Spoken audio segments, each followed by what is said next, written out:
VIP voice இன் police. இது police பொதுமக்கள் நல்லுறவுக்கான குரல். அனைவருக்கும் வாய்ஸ் இன் போலீஸ் உங்கள் விஐபியின் வணக்கங்கள். அப்புறம் ஒரு பழைய போன வருஷத்து ஒரு சுற்றறிக்கையை நினைவுபடுத்த வேண்டிய ஒரு அவசியமான பதிவு.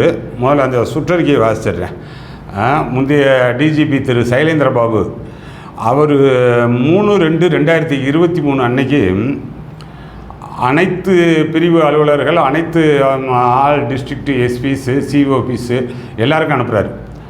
ஆனால் ஒரு அதனுடைய சுற்றறிக்கை குறிப்பானை போட்டு 3/2/2023 அது போட்டு விட்டுருக்கேன், பார்த்துக்குங்க.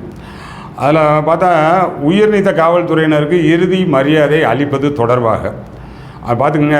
அனைத்து மாவட்ட காவல் எல்லைக்கு உட்பட்ட பகுதிகளில் வசிக்கும் ஓய்வு பெற்ற காவல் அதிகாரிகள் மற்றும் காவலர்கள் எவரேனும் இறக்க நேரிட்டால் காவல்துறைக்கு அவர் ஆற்றிய சேவையை அங்கீகரிக்கும் வண்ணம் அன்னாரது இறுதிச் சடங்குகளில் சம்பந்தப்பட்ட காவல் நிலைய பொறுப்பு அதிகாரி சீருடையுடன் கலந்து கொண்டு காவல்துறை தலைமை இயக்குனர் காவல்துறை படைத்தலைவர் சார்பாக மலர் வளையம் வைத்து இறுதி மரியாதை செய்ய வேண்டும். 2வது மேலும் இந்த நிகழ்வை தவறாது கடைபிடிக்க ஏதுவாக அனைத்து காவல் நிலையங்களிலும் அந்த காவல் நிலைய எல்லைக்கு உட்பட்ட பகுதிகளில் வசிக்கும் ஓய்வு பெற்ற காவல் அதிகாரிகள் மற்றும் காவலர்கள் பதிவேடு 1 பராமரிக்க அறிவுறுத்த வேண்டும். இந்த பதிவேடு நிலைய எல்லையில் வாழும் ஓய்வு பெற்ற காவலர்கள் பதிவேடு என்று பெயரிடப்பட வேண்டும். 3 இந்த பதிவேடு பராமரிக்கப்படுவதையும் காலம் சென்ற முன்னாள் காவலர்களுக்கு காவல்துறை மரியாதை செய்யும் நிகழ்வுகளையும் உயர் காவல் அதிகாரிகள் ஆய்வின் போது சரிபார்த்து உறுதிப்படுத்த வேண்டும். ஒரு நல்ல விஷயம் தானே. ஆனால் இதில் என்னென்னா, பொதுவாக அந்த ஏரியாவில் இருந்தாங்கன்னாலே போய் செய்யலாம். இந்த மாதிரியான சுற்றறிக்கையெல்லாம் வேணுன்றதுக்கு அவசியம் இல்லை. பட் இருந்தாலும் அவர் எங்கேயோ கூட வேலை பார்த்துருப்பாரு. நம்ம ஊரில் அந்த குடியிருப்பார். நம்ம வேலை பார்க்கக்கூடிய காலம் நம்ம ஊர் என்ன, நம்ம ஒரு 2 வருஷம் 3 வருஷம் இங்கே இருக்க போகிறோம். அந்த இடத்துல இருப்பார். அது அவருடைய சொந்த ஊராக இருக்கும். ஒரு தகவல் தெரிஞ்சால் போயிட்டு வரலாம். இது அப்படி தான் இருந்துச்சு. ஏன்னா ஒரு இயல்பான மனிதாபிமானம் மிக்க நிகழ்வில் அப்படி தான் இருந்துச்சு. இது இல்லை, ஒரு சுற்றறிக்கை அனுப்பிட்டார். அப்போ இது கட்டாயமாக செய்யணும். சுற்றறிக்கை அனுப்பிட்டாருன்னா இது கட்டாயம் செய்யணும். இது எதுக்கு சொல்ல வர்றேன்னா, இப்போ ஒரு 2 நாளைக்கு முன்னாடி கிருஷ்ணமூர்த்தின்னு சொல்லி ஒரு எஸ்ஐ, அவர் எஸ்எஸ்ஐ நம்ம காரைக்குடி டிஎஸ்பி கேம்ப் ஆஃபீஸில் இருந்தவர். அவர் இறந்து போயிடுறாரு. அப்போ அந்த காலையில் 7 மணிக்கே அங்கே அந்த காரைக்குடியில் இருக்கக்கூடிய ஓய்வு பெற்ற காவலர் நலச்சங்கம் அது அவங்களுடைய சார்பாக டிஎஸ்பி கேம்ப் ஆஃபீஸுக்கு சொல்லிடுறாங்க. யாரோ சங்கர்ன்ற போலீஸார் அட்டன் பண்ணியிருக்கிறாரு. டிஎஸ்பிக்கு சொல்லிடுறேன் சார் அப்படின்ட்டு இருக்கிறாரு. டிஎஸ்பிக்கு சொல்லியிருப்பார். டிஎஸ்பி இதை என்ஷூர் பண்ணணுமா இல்லையா? டிஎஸ்பி மிஸ்டர் பிரகாஷ், இது உங்களது டிஸ்கிரிஷன் கிடையாதுங்க. நீங்கள் விரும்பினா போகலாம், விரும்பலைன்னா சொல்லாமல் விட்டுக்கலாம் அப்படின்றது உங்களது டிஸ்கிரிஷன் கிடையாது.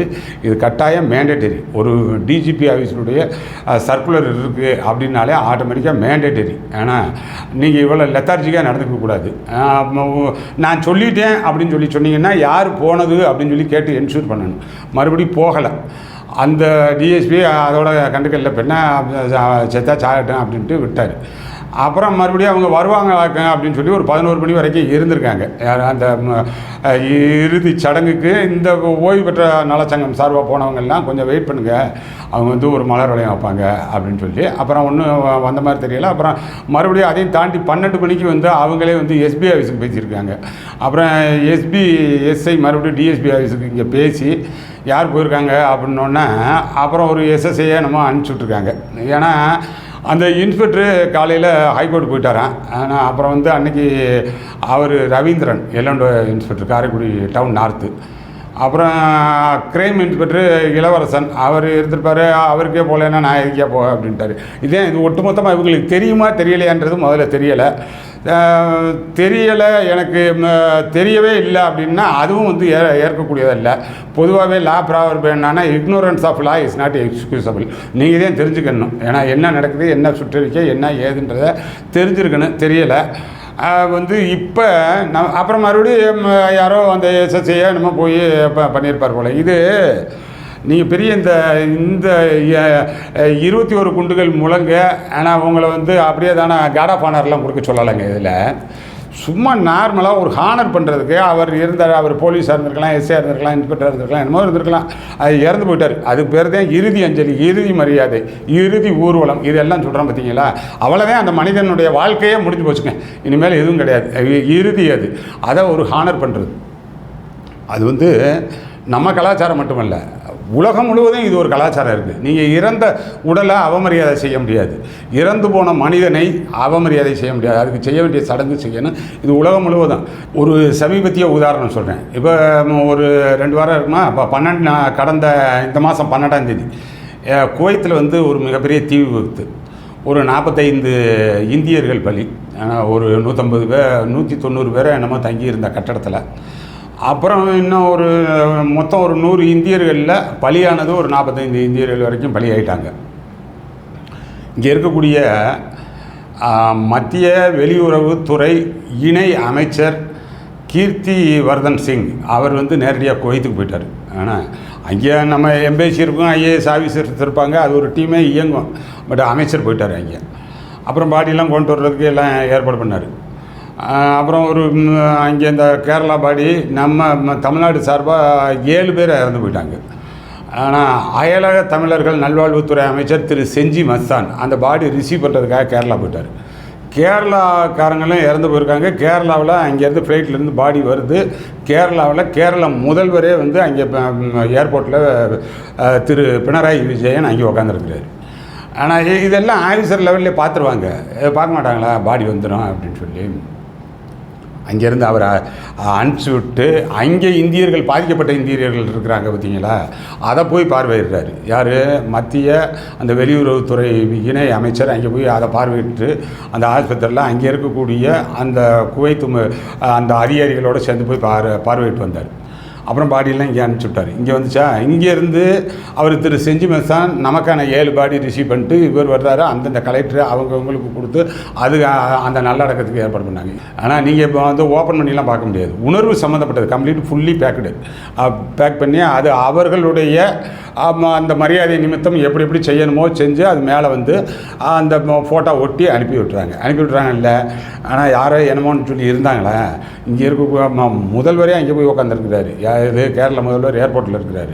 இங்கே அயலக தமிழர் நல்வாழ்வுத்துறை அமைச்சர் திரு செஞ்சி மஸ்தான் அங்கே போகிறாரு, கேரளாவுக்கு போயிடுறாரு. மத்திய ஒன்றிய இணை அமைச்சர் குவைத்துக்கே போயிடுறாரு. இதெல்லாம் ஏன் நடத்துகிறாங்க? இதெல்லாம் அந்த இறப்பை ஹானர் பண்ணுறது. மனிதன் ஒரு தனி மனிதன். ஆனால் என்னவாகவும் 2 பேர் அந்த இறந்தாங்கல்ல 45 பேர், அது பெரிய ஆட்களா, ரொம்ப பெரிய விஐபியா, சும்மா கூலி தொழிலாளர்கள். அங்கே இருக்கக்கூடிய அந்த சூப்பர் மார்க்கெட்டு, ஆனால் கட்டடங்கள், இதுகளில் வேலைக்காக போனவர்கள், அவ்வளோதான். வேறு யார் அவர்களுடைய பின்னணி பெரிய லெவல்லாம் கிடையாது, வேலைக்காக போனவர்கள். ஆனாலும் இங்கேருந்து போனாங்க. இப்போ இந்தியர், அப்புறம் இங்கேருந்து இவர் போகிறாரு நம்ம தமிழ்நாடு சார்பாக, இப்போ தமிழர் அப்படின்ற முறையில் அது செய்ய வேண்டியது செய்யணும். சரி, அது இருக்கட்டும். இப்போ இதெல்லாம் போட்டிருக்கல, இதெல்லாம் யதார்த்தமாக அந்த இதில் வசிக்கிறவங்களுக்கு செய்யணும். ஏன்னா இது செய்யணும். ஒரு நார்மலாக அவரே போகணும். அப்போ நீ பயங்கர வேலைக்காரர் இருப்பா, போக முடியலை, இன்ஸ்பெக்டர் போனாரா இல்லையான்னு சொல்லி என்ஷூர் பண்ண வேணாமா? முதல்ல நம்ம இந்த காரைக்குடி சங்கத்து சார்பாக அந்த ஓய்வு பெற்ற நலச்சங்கம் இருக்கீங்கல்ல, உங்களது லெட்டர் எழுதுங்க. அந்த எஸ்பிக்கு எழுதுங்க. ஆனால் இன்றைக்கி அந்த நடந்த சம்பவத்தை நீங்கள் யார்கிட்ட சொன்னீங்க, எப்படி சொன்னீங்க அப்படின்ற விவரம் இருக்கு பாருங்க, சொல்லுங்கள். அப்புறம் அந்த எஸ்எஸ்ஐ தான் வந்தார் அப்படின்னு சொல்லுங்கள். ஏன் அங்கிட்ட டேபிட்டுக்காரர் இருப்பார்ல 2 போலீஸ், அவரை கூட அனுப்பிச்சுவீங்க, போனால் போதும் அப்படின்னு சொல்லி. ஆனால் இதெல்லாம் இவளை கேவலப்படுத்துறது, அந்த இறந்தவரை மரியாதைப்படுத்துறதுக்காக உங்களுக்கு இந்த சர்க்குலர் அனுப்பி அவரை மரியாதைப்படுத்துங்க. ஏன்னா நீங்கள் பண்ணுற வேலை அந்த மனுஷனை கேவலப்படுத்தி விட்டு வந்திருக்கீங்க. யாரும் போகாமல் கூட இருந்து தொலைஞ்சிருக்க வேண்டியதானே. பண்ண நீங்கள் போனதுனால தான் அவர் ஆத்மா சாந்தி அடைய போகிறதா? அவ்வளோ பெரிய வல்லமையா நீங்கள்? அதெல்லாம் ஒன்றும் கிடையாது. ஒரு ஹானர் பண்ணுறதுக்காக சொல்கிறது. இதெல்லாம் டிஜிபி ஆஃபீஸினுடைய உத்தரவு அப்படின்னு சொல்லி சொன்னோம்னா அந்தளவுக்கு மதிக்கணும். இது தமிழ்நாடு முழுவதும் இருக்கக்கூடிய அந்த ஓய்வு பெற்ற காவலர் நலச்சங்கம் இருக்கீங்க பாருங்கள், நீங்கள் பராமரிங்க. இந்த ரெக்கார்டை நீங்கள் பராமரிங்க. அவங்க வீட்டில் இருக்கக்கூடிய நம்பர் வாங்குங்க. இந்த நம்ம போய் அந்த மஸ்டரிங் போட்டு வருவோம் பாருங்கள், அந்த பென்ஷன் வாங்குறதுக்கு. அது மாதிரி இவங்களுக்கு அந்த மஸ்டரிங் யார் என்னன்றதை ஒரு நல்ல லைசன்ஸ் வச்சுக்கோங்க. நான்லாம் இப்போ இங்கே இருக்கேன்னு வச்சுக்கோங்க, நான் இருக்கிறதே என் போலீஸ் ஸ்டேஷனுக்கு தெரியாது. நான் இருக்கக்கூடிய இருக்கக்கூடிய இடத்துல இருக்கக்கூடிய போலீஸ் ஸ்டேஷனுக்கு தெரியாது. இப்படியே இருந்த வேலைக்கு போனால் எவனும் வரமாட்டான். ஆனால் இது வரணும்னு சொல்லி நீங்கள் போங்கப்பான்னு சொல்லி இப்போ அரசாங்கமே ஒரு உயர் அதிகாரியே உத்தரவு போடுறாரு. ஆனால் காவல்துறை தலைவர் ஹெட் ஆஃப் த போலீஸ் ஃபோர்ஸும் உத்தரவு போடுறாரு, நாங்கள் மதிக்க மாட்டோம்ன்றாங்க. அப்போ என்னதான் செய்கிறது? ஆனால் அந்த அந்த ஒரு உத்தரவுப்படி நடந்துக்க. நீ வந்து எத்திக்ஸ் ஃபாலோ பண்ண மாட்ட, ஒரு ஹியூமனிட்டி இருக்காது, ஒரு மெகனானிமஸ் இருக்காது, எந்த பெருந்தன்மைக்கும் நீ சொந்தக்காரன் கிடையாது. ஆனால் குறைந்தபட்சம் அந்த உத்தரவுப்படி நடந்துக்க. அதுதான் சொல்ல வைக்கிறேன். செய்ய மாட்டாங்க, செய்ய வைக்கணும்.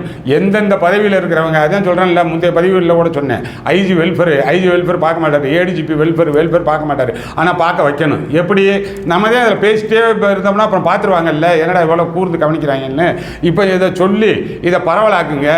எல்லா மாவட்டத்திலையும் கூர்ந்து பார்த்து உடனே எங்கேயாச்சும் கேளுங்க, எந்த ரெக்கார்டாச்சும் இருக்கான்னு சொல்லி.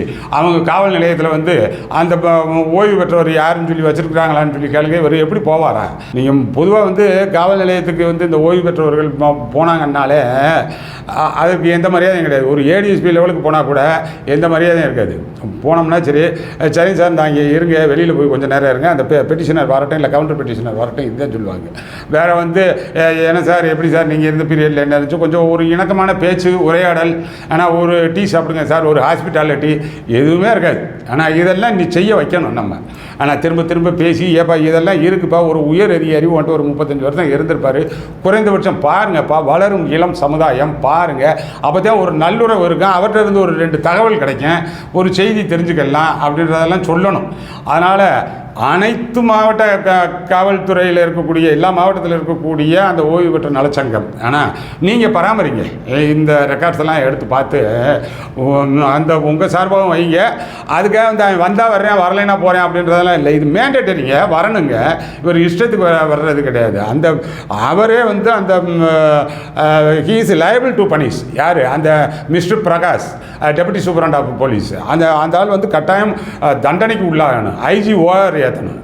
அப்படின்னா தான் தெரியும். ஒரு 4 பேருக்கு ஏற்றி விட்டோம்னா தான் ஓஹோ இப்படிலாம் இருக்குது, உண்மையிலேயே உங்களுக்கு இருக்கா இல்லையான்றதே தெரியலை. அதனால் இது ஒரு ஆதங்கத்தில், ஆனால் இந்த அளவுக்கு வந்து ஒரு ஹானர் பண்ணுறதுக்கு சொல்லக்கூடிய ஒரு விஷயத்தையே இவ்வளோ கேவலப்படுத்துகிறாங்களே அப்படின்ற ஒரு இதில் பகிர்ந்துக்கிட்டது. வேறு அடுத்தடுத்த நல்ல பதிவுகளில் பார்ப்போம். நம்ம சேனல் இன்னமும் வந்து நீங்கள் சப்ஸ்கிரைப் பண்ணாமல் இருந்தால் சப்ஸ்கிரைப் பண்ணுங்கள். நீங்கள் சொல்லக்கூடிய தகவல் தான் எனக்கு முக்கியமானது. அதனால் அதற்காக கேட்டுக்கிறேன், சப்ஸ்கிரைப் பண்ணுங்கள். அடுத்தடுத்த நல்ல பதிவுகளில் பார்ப்போம். வணக்கம்.